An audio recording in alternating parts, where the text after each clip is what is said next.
He handed her a pill and say, take it. When she asked what the pill was, Mr. Combs dismissed her and told her she would like it. She later learned that the pill was ecstasy. He was trying to pop her with an X so she could get freaky with him. Sean Puffy wanted some freaky dicky. Early in her relationship, he asked me Ventura what she called her grandfather. And when Ventura said Pop Pop, Mr. Combs perversely insisted that Miss Ventura referred to him as Pop Pop.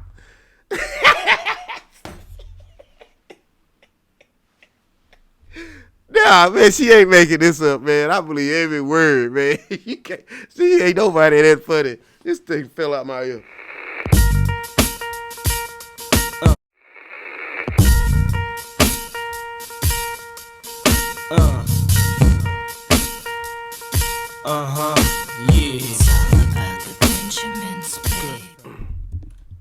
And I'm back.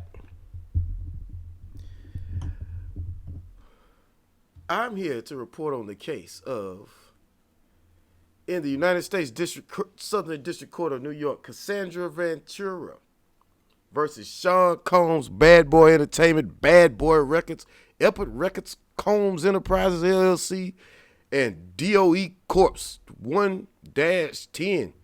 Goodness Lord. Hey, she's suing all of them.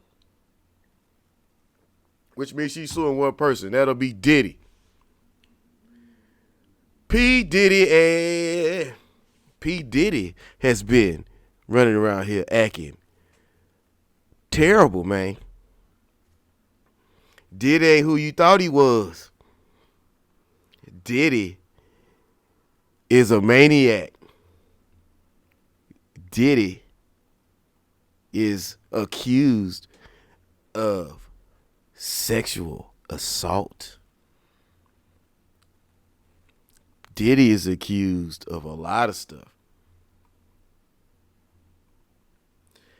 By the way, warning, this document in this video is going to contain highly graphic information of sexual, drugs, and a punk ass dude out here doing whole shit. Man, look here. I knew he had something to do with Tupac's death. So, plaintiff Cassandra Ventura, Miss Ventura, hereby alleges for her complaint against defendant Sean Combs, Mr. Combs, Bad Boy Entertainment, and a bunch of other companies he owns. Defendant Sean Combs is a rapper, executive, and record executive, popularly known by a stage name Puff Daddy, P. Diddy, or Diddy. Mr. Combs came into fame in the early 1990s with his record label Bad Boy Records. He rose to prominence in music and entertainment industry over the decades and is regularly referred to as a hip-hop mogul. He's also a dance mogul. See, this is something else y'all need to know. Y'all got to be weary of motherfuckers always just dancing. If a cat is always dancing, he homosexual or something like that. Ain't nothing wrong with it, but don't act like he ain't one. And we already seen, you can look up this with Gene Deal. Gene Deal say Puffy do a lot of butt plug, fruity stuff, man. He's been, because Gene Deal's Puffy's bodyguard. And Gene Deal, he be like, hey, Puff, what you doing, man? Mind your own business. So, he got a bag of butt plugs and left the store in Atlanta one time. That's what Gene Deal said. So, I don't know if it's true or not, but, whew, man. This seems like a butt plug like guy. See, you ladies, when y'all mess with these butt pluggers, you gonna end up in court suing them. Let's go. In 2022, he got a Lifetime BET Achievement Award. They need to take that back. During his acceptance speech, Mr. Combs stated, I have to give a shout out, thank you, love to the people who really there for me. And a number of people, he named a number of people before adding, and also Cassie for holding me down during the dark times, love. We're about to find out, she's about to elaborate what dark times really are. Uh-oh, Diddy. Uh-oh, Diddy been. Diddy been yitty. Diddy been yitty. in the city. Okay. The truth is, however, Cassie, Miss Cassandra Ventura, was held down by Mr. Combs and endured over a decade of his violent behavior and disturbed demands. For Miss Ventura, the dark times were those spent trapped by Mr. Combs in a cycle of abuse, violence, and self-trafficking. Among other violent and unlawful acts, Mr. Combs, whoa, I need a highlighter,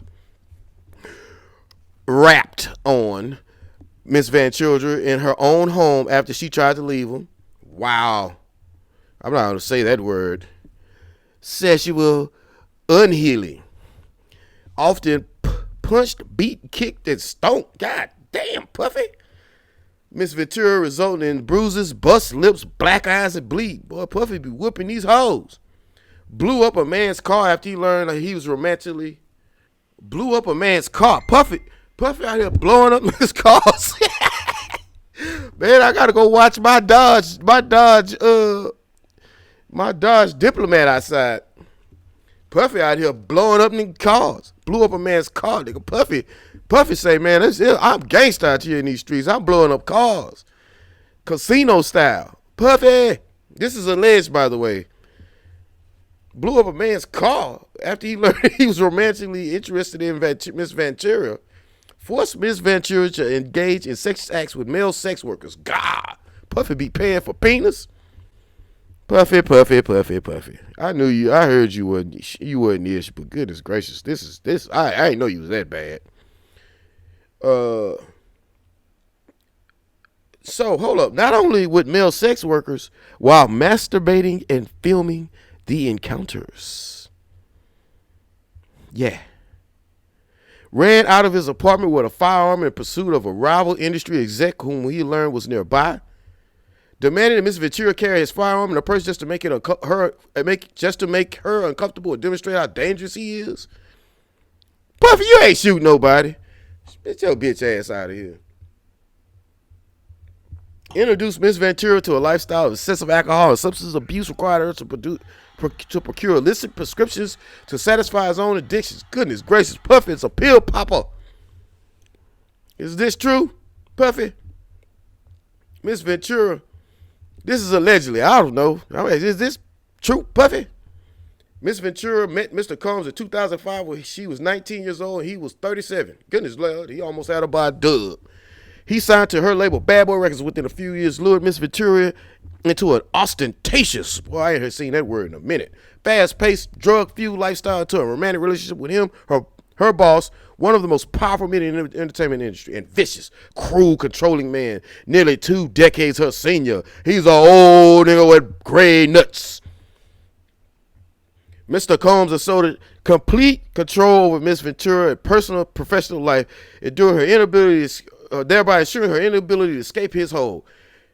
He provided unprecedented, scroll down, avenues for success to aspiring artists. Oh, she bopping, trying to, you wanted your music career to be that, to be that successful, that bad. You took them ass whippings for that success. Deal with it. I said it. In return, he demanded loyalty, demanded obedience, loyalty and silence. Man, Puffy is a straight up Giovanni inspired motherfucker.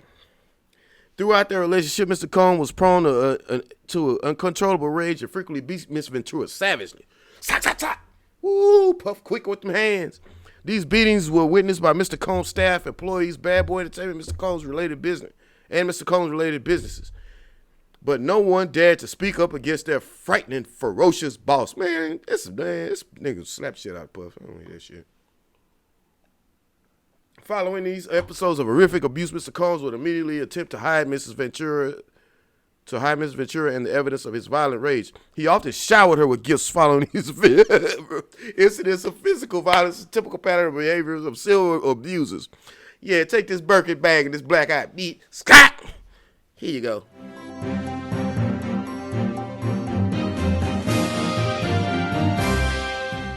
I hate it when niggas save a bitch.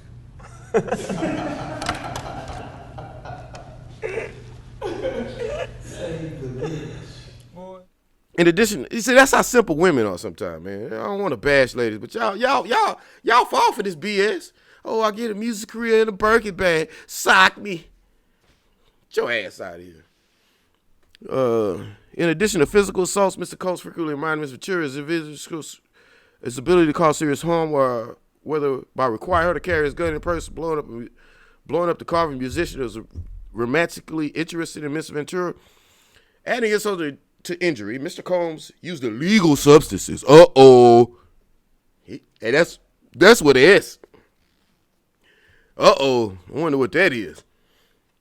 And threats of violence to force Miss Ventura into repeated unwanted sexual encounters with male sex workers that Puffy wanted himself. Oh, that ain't enough. Scratch that out. That's alleged. Puffy be buying booty. Puffy buys booty. Allegedly. Over the years, Mr. Combs abused Mrs. Ventura physically and sexually. She again tried to escape his tight hold over her life. Every time she hid, Mr. Combs' vast network he used his boys to go get her. Ah, man, that's weak, bro. Man, fuck that bitch when she want to leave, man. Come on, man. Anyway, Biddy went as far as to explicitly state that her failure to return Mr. Combs would hinder her success in the entertainment industry. Fuck your success. Well, when will y'all ever say, you still ain't getting no bread, you got black eyes, Puff used you, wiped his ass with you, and threw you out, threw you in the toilet and flushed you. That's what you get for fucking with motherfuckers like that. All he did was dance. You know, them dancing cats, bro. You gotta watch them dancing ass niggas. They man, I heard as soon as somebody starts shooting, his ass running. He's scared as hell. But he'll beat these bitches' ass. I ain't never heard of Puffy said, man, you know what? I'm finna one-on-one this cat and come out with a W. Nah, Puffy ain't built like that. Puffy will slap you bitches.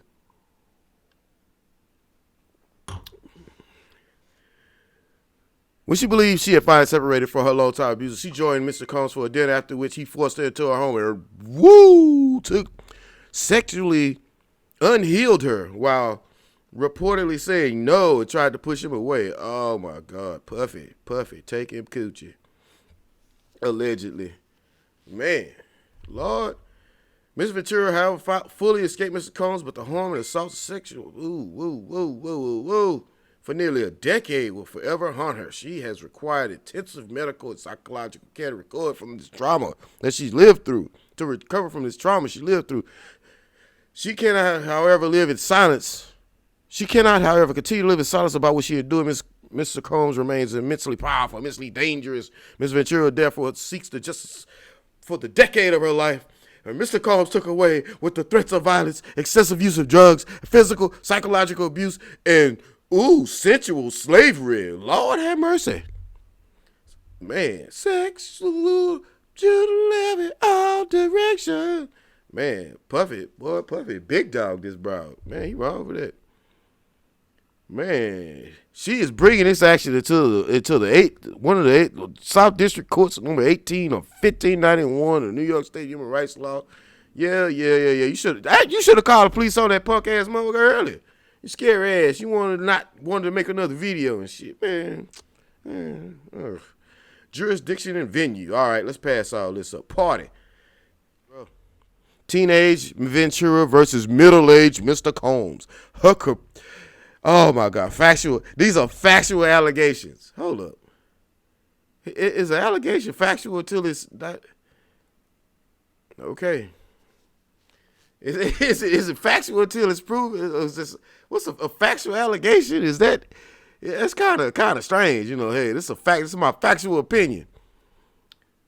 Okay, I'm gonna go with that. Her career begins. Teenage versus middle-aged man. Oh my God. Mr. Ventura met Puffy in late 05, early 06, after Mr. Combs heard Mrs. Ventura's first single playing at a club and expressed interest in signing her to his label, Bad Boy Records. At the time, Ventura was 19 years old. What the hell she was doing in the club? Okay, anyway. Maybe she was, maybe she wasn't. Mr. Combs, 37 years old.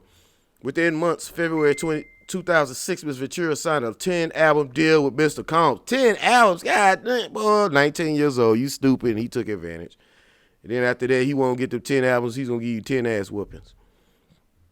Miss Ventura's first album, Cassie, was released as 06, debuting at number 4 on the U.S. Billboard 200. To promote them, Miss Ventura made television appearances on MTV's request, BET's 106 in Park. She suffered from significant performance anxiety during these appearances, and the press outlets were highly critical of Miss Ventura's performances on these shows. Okay. Let's see here. Now, let's get to the juicy part, man. Okay, they met. Let's get to the juicy part. Okay. While clearly paternalistic, nothing was as cute as him to how regular Miss Ventura appeared. Mr. Combs' comments rang true to some extent. Upon signing with Bad Boys Records, Miss Ventura was quickly thrust into the spotlight and was unfamiliar how to navigate her new celebrity status. Mr. Combs, yeah. Mr. Combs' recognition and glorification of Mrs. Ventura's naivete proved to set the groundwork for his manipulative and coercive, romantic, and sexual relationship with Miss Ventura, a woman nearly 2 decades his junior. He like young coochie. Okay, yeah, she was already. He was trying to get onto her. Okay, he was involved. She was involved. He was involved with what's that lady name? He was involved. What is it? Kim. I forget. Kim Porter, yeah. He was involved with Kim Porter. Yep. But he still was sitting there trolling this lady, trying to get her, right? They get to a relationship. Let's go. Despite her rejection of Mr. Combs' advances, Mr. Combs continued to demand Ventura spend time with him, including a weekend at Mr. Combs' residence in Miami and for nights in New York City. One particular night around September 07, Mr. Combs insisted on taking Miss Ventura out. Miss Ventura acquiesced, fearing rejecting Mr. Combs will ruin her record deal. I could finish that sentence. I ain't even read it. Mr. Combs, and what we supposed to do? You wanted the record deal? Get that ass whooped. Mr. Combs picked up Miss Ventura from her apartment in Manhattan in a blue luxury vehicle. Miss Ventura was surprised that when she got to the car, Mr. Combs was fucked up.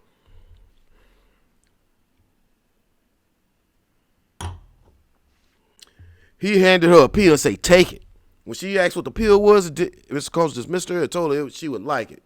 She later learned that the pill was ecstasy. He was trying to pop her with an X so she could get freaky with him.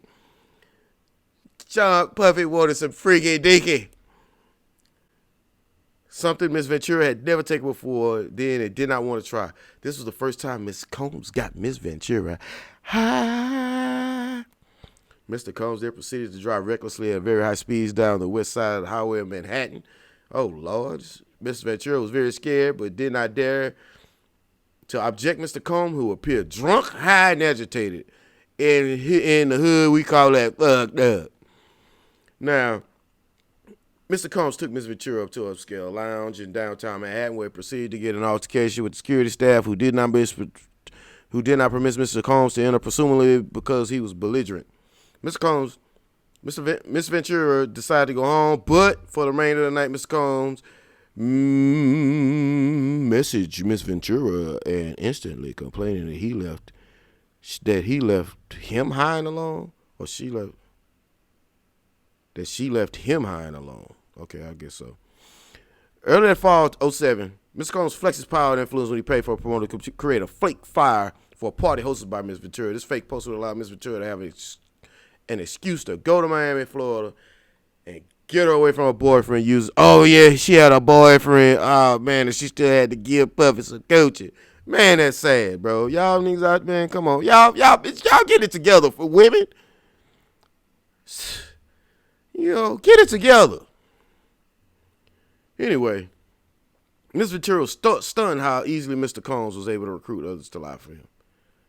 He here to give him some bread, man. Puffy's a trick. But Miss Ventura was uncomfortable with the fake fly because she had requested to go because of the request to go. Now this is terrible grammar. I thought my grammar was bad. It's supposed to be comma, but because the request to go to Miami was made by the owner of a record label, and because she was scared to go against his wishes and face repercussions of her. Ooh, I don't know that word, bro. Ugh. I have a pretty decent vocabulary. It got me. Nascent career. Miss Ventura agreed to join Mr. Combs in Florida. Damn. Nascent in her nascent career. Okay, what I said, nascent. All right.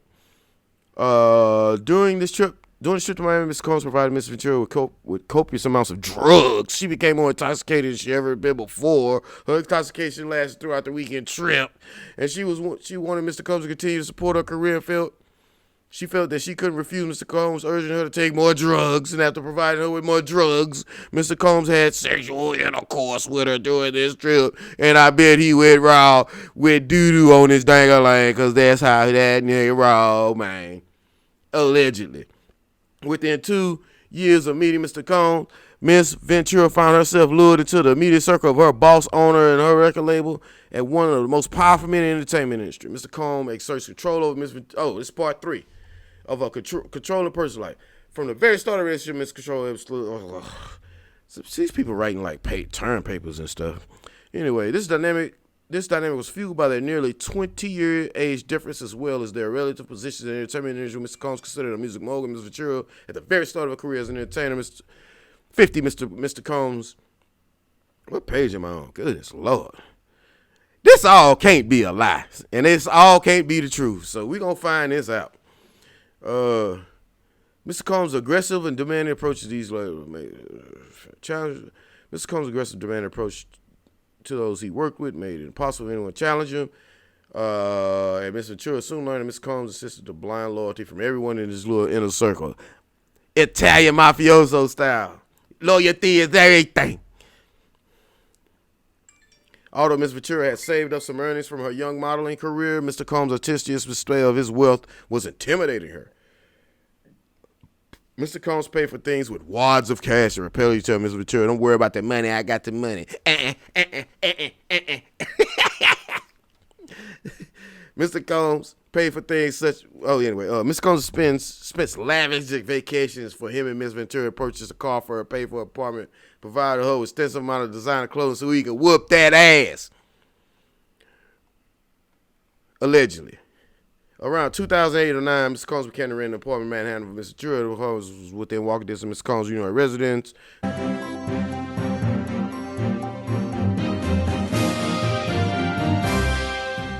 I hate it when niggas save a bitch. Goodness Lord, he can put up right next to it. This sounds like this is right up P. Diddy alley. You know, bitch Diddy. That nigga, he's bitch because these are bitch moves. Raised by his mama. You know, allegedly, he ain't got no man in his family. And he has no male role models. This is a man acting like a goddamn woman raised by a woman. I said it. Allegedly. Mrs. Ventura's parents were skeptical as Mogul's displays of wealth, but proud of their daughter's newfound success. Oh, Lord, they ain't shit either. Around 2010, Mr. Combs similarly provided for an apartment in Miss Ventura in L.A., which was located from 5 minutes away from his place in L.A.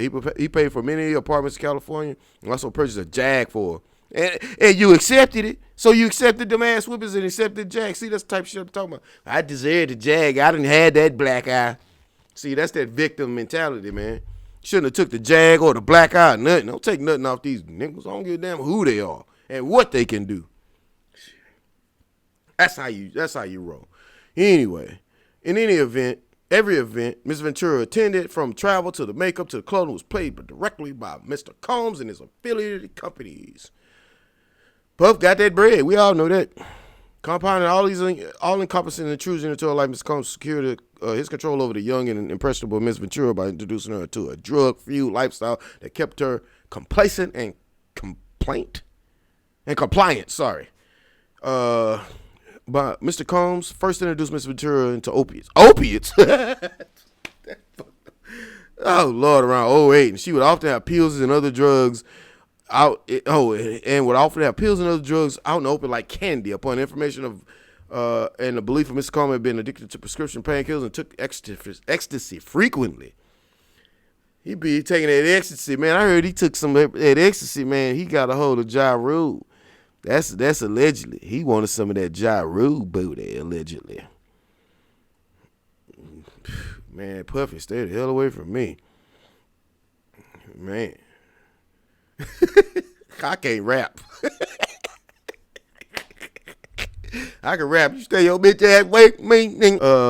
At first, Miss Ventura was given a prescription Mr. Combs received. Oh, come on. Don't zoom on. Oh, don't zoom on me like that. You want to zoom on Pissy?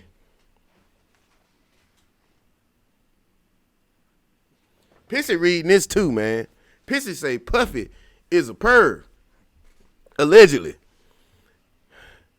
At first, Miss Ventura was given a prescription to Mr. Combs received by a doctor in Miami, Florida.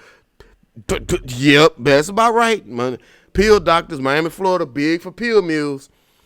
Eventually, Mr. Combs exhausted the supply of pills. He demanded Ms. Ventura procure prescriptions from this Miami doctor in her own name. Mr. Combs also became deeply involved in Mrs. Ventura's personal life, with his personal staff attending Ms. Ventura's day-to-day travel and other needs, baby, including other medical care, like getting putting stakes on that eye, resetting them fingers and them ribs he dislocated. Puffy like to stomp, motherfucker. On multiple occasions, Mr. Combs and Ms. Ventura's personal medical records sent directly to his email address. On multiple occasions, Mr. Combs had Mrs. Ventura's personal medical records sent directly to his email address for instance, when Mrs. Ventura began experiencing memory loss, potentially due to either excessive drug use or getting her ass whooped, her MRI results were provided directly to Mr. Combs. Mr. Combs also repeatedly arranged his staff to drive Miss Ventura to certain doctor's appointments. Oh, my God. In this way, Mr. Combs exerted ownership over Miss Ventura and other the 13th Amendment frees slavery, by the way, as another example of the ways that he manipulated Miss Ventura and ensured her obedience. Early in our relationship, he asked Miss Ventura what she called her grandfather. And when Ventura said Pop, Mr. Combs perversely insisted that Miss Ventura referred to him as Pop.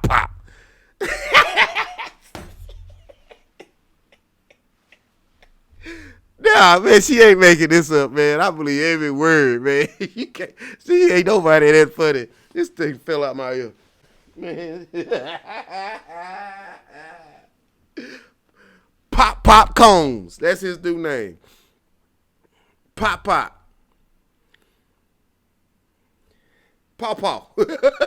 It's Paw Combs.